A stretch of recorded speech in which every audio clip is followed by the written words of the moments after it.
নমস্কার, আমি জ্যোতিষ টিভি গণাদি। এই অনুষ্ঠানটা দেখছেন ভারতবর্ষের পশ্চিমবাংলার কলকাতা থেকে। আমার ইউটিউব চ্যানেল টিভিগণ মোটিভেশন সাবস্ক্রাইব করুন, লাইক করুন, ফলো করুন, শেয়ার করুন। আমি আপনার সঙ্গে ছিলাম, আছি, থাক। আমার ওয়েস্ট বেঙ্গলের কলকাতার বুকিং নাম্বার 9830143766।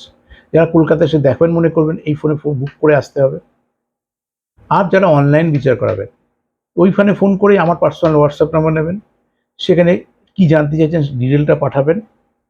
চেম্বারে এলেও যা ভিজিট, অনলাইন পরিষেবা একই ভিজিট। আপনি ঘরে বসে সেই পরিষেবা পেবেন। হতে পারে লটারি টিকিট কাটার সঙ্গে যুক্ত, ফাটকা লাকি নাম্বারটা জানেন। হতে পারে আপনি সন্তান এবার পাস আউট হয়েছে, কী নিয়ে কী সাবজেক্ট দিয়ে মাধ্যমিকের পর পড়বে বা কী সাবজেক্টে উচ্চ মাধ্যমিকের পর পড়বে। মানে এবার তো মাধ্যমিকটা যা পেয়ে গেলেন 25 সালে, 26 সাল থেকে মাধ্যমিক আর ভাগ্যের নেই। একদম শিক্ষা ব্যবস্থা উচ্চ মাধ্যমিকে গিয়ে প্রথম বোর্ডের পরীক্ষা নিয়ে এসছে। এরকম এক এক সময় এক এক রকম বোর্ডের পরীক্ষা ছিল। সে বোর্ডের পরীক্ষাগুলো আমরা যেমন আমি লাস্ট বৃত্তি পেয়েছি, ক্লাস 4-এ বৃত্তি পরীক্ষা হতো, উঠে গেল। আমাদের ছেলেমেয়েরা প্রজন্মের ছেলেমেয়েরা জানেই না। এই মাধ্যমিকের পরের প্রজন্মের ছেলেমেয়ে তখন জানবেই না এই মাধ্যমিক ছিল, তখন উচ্চ মাধ্যমিক থেকে তাদের শুরু হবে। এই নিয়ে অনেক কিছু হবে, সেটা তো পরে যা হবে চোখ থাকবে আপনাদের। তা যাই হোক, যার সিস্টেম আছে সেই সিস্টেমের সাথে আমাদের কিন্তু চলতে হবে। এটা কোনো কিন্তু আলাদা করে আপনার তো স্পেশাল কিছু অবকাশ নেই। তা যে কোনো জিনিস জানতে চান অনলাইনেও বিচার করে জেনে নিতে পারবেন যে সাবজেক্ট সিলেকশনটা উচ্চ মাধ্যমিক দেবো, জেনারেল এডুকেশন কোনো প্রফেশনাল কোর্স করবো। যেমন ব্যবসার অনেক, এই যে নতুন বছর অনেকে ব্যবসা করবে, ব্যবসা নির্ধারণটা একটা ব্যবসার উন্নতি হবে কি হবে না, কি প্রস্টিটিউটে করবো। লোক বলে আমার না কিছু ফেলিওর হলেই ভাগ্য খারাপ। কেন ফেলিওরে ভাগ্য খারাপ কেন? আর সাকসেস হলে ভাগ্য ভালো বলেন না। আমার কি ভাগ্য ভালোই ফার্স্ট হয়েছে, একবারও শুনতে দেখিনি কোনো ফার্স্ট বয়ের মুখে। কোটি কোটি টাকার মালিক, আমি ভাগ্যের জন্য কোটি কোটি টাকার মালিক হয়েছি, কাউকে বলতে শুনি। যেখানে ফেল করেছেন, যেখানে ফেলিওর, যেখানে চাকরি পাচ্ছেন না, যেখানে ব্যর্থতা পেয়ে সেখানে ভাগ্যের দোষ। সাকসেস পেয়েছিলেন নিজে খেটেছি, আমি শ্রম দিয়েছি, আমি পড়েছি তাই ফার্স্ট হয়েছি, ভাগ্যের কোনো ভূমিকা নেই। যদি কোটিপতি হতে ভাগ্য না সহায়তা করে তো ফেলিওর হওয়ার জন্য ভাগ্যের কোনো ভূমিকা নেই। আর যদি ভাগ্যের ভূমিকা থাকে কোটিপতি হতে, তাহলে ফেলিওরটাও ভাগ্যের মধ্যে থাকবে। আপনার সাকসেসটা নিজের মধ্যে নিচ্ছেন, ফেলিওরটা সবসময় ভাগ্যের উপর দোষ দিচ্ছেন। ভাগ্যটা কোনো ক্যান্ডিডেট না, তাহলে তো যুদ্ধ লেগে যেত। কর্মপত্তি অনুসারে কাজটা সিট করুন, এইটাই মানুষ জানে না। মানুষ কিন্তু আমার ইচ্ছা, ডান দিকে দেখলাম কেউ ব্যবসা করেছে, ও এতে লটারি টিকিটের দোকান করেছে, চল আমি ওটা করি। ও বাবা, ও তো ইঞ্জিনিয়ারিং নিয়ে পড়েছে, দেখ কত টাকা মায়না পায়। আপনি পড়েছেন, তাহলে আপনার ছেলের ডাব্বা 10,000 টাকা মায়না, ইঞ্জিনিয়ারিং পড়ছে। সে বিটেক করেছিল, আপনার ছেলে এমটেক করেছে, তাও কিছু করতে পারে। তা আপনার সন্তানের জন্য যায় না ওটা।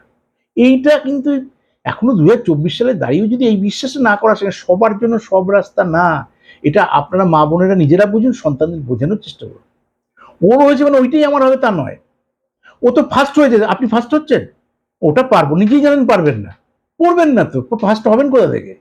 ওই কথাটা বাদ দিয়ে, ফার্স্ট হওয়ার কথা বাদ দিয়ে সব কথা আছে। ও ভালো ঘরে বিয়ে হয়েছে, ও কোটিপতি ঘরে বিয়ে হয়েছে, ও এত টাকা রয়েছে আমি করবো। আরে আপনি সেই স্ট্যান্ডার্ড স্টুডেন্টই ছিলেন না, সেইগুলোতে কম্পিটিশন ছিল না পড়াশোনার ক্ষেত্রে, কিন্তু অর্থিক ক্ষেত্রে কম্পিটিশন। কেন?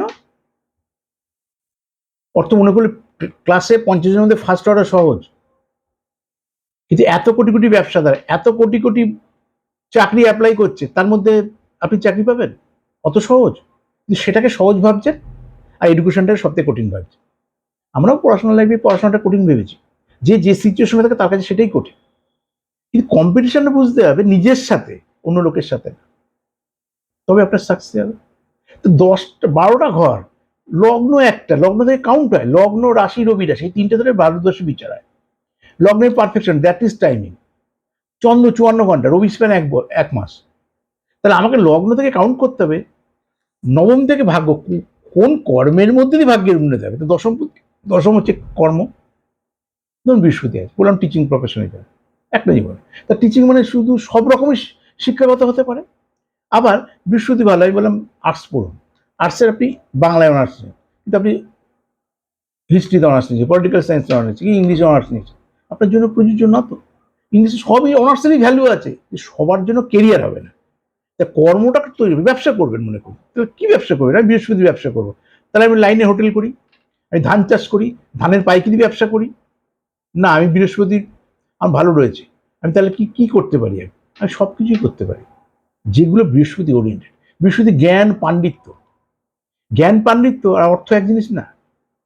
অর্থ হচ্ছে সোর্স অফ ইনকাম। একাদশপতি একই প্রফেশন, ধরুন দুজনই একই প্রফেশনে আছে, দুজন সেম রোজগার হয়? কেন হয় না? একাদশপতি আলাদা হয়। সবাই যে কম রোজগার করছে সেও জমাচ্ছে, তার ধনপতির উপর জমানোটা, অ্যাসেট কতটা থাকবে কি থাকবে না। ঠিক আপনার দশমপতি কি আছে সেই অনুসারে কাজটা সেট করুন, নাহলে জ্যোতিষীকে জেনে নিন। একটা কাজ করলেন, টাকা ইনভেস্ট হলো, লস হলো, আবার জ্যোতিষীকে ছিলেন, আবার লস হলো। এইভাবে ঠেকতে ঠেকতে কবে গিয়ে দাঁড়াবেন? আর সময় নষ্ট করার জায়গা নেই। যদি করতেই হয় ব্যবসা, আগে থেকেই চিন্তা ভাবনা করুন এবং পরিকল্পনা মাফিক এগোন। যেমন আপনার বাবা মারা কত ভাবছে কি নিয়ে, আর্টস পড়বো না সায়েন্স পড়বো, কমার্স পড়বো, ডাক্তার করবো, ইঞ্জিনিয়ার করবো, অনেক কিছু ভাবছে। আগে থেকে তো ভাবছে, হোক না হোক সে তো পরের ব্যাপার, ভাবছে। তার ভাবনাটাই যদি না থাকতো তাহলে তো পরবর্তীকালে কিছুই আসবে না।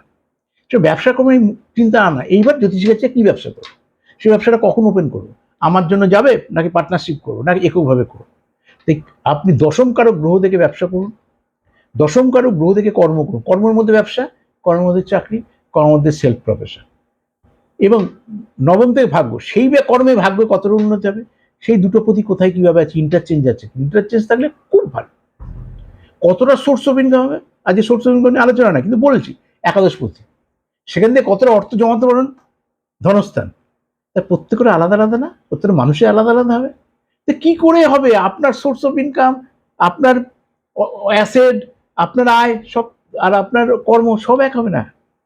একই ব্যাংকে অনেকে চাকরি করছে, সবাইকে এক স্যালারি পাচ্ছে, স্যালারি এক পেলো, যে আমরা ডি গ্রুপে কি সি গ্রুপে, একটা কথার প্রসঙ্গ বলে সবাই স্যালারি পেলাম, ইউটিলাইজ এক হবে, সবাই অর্থ জমাতে পারবে?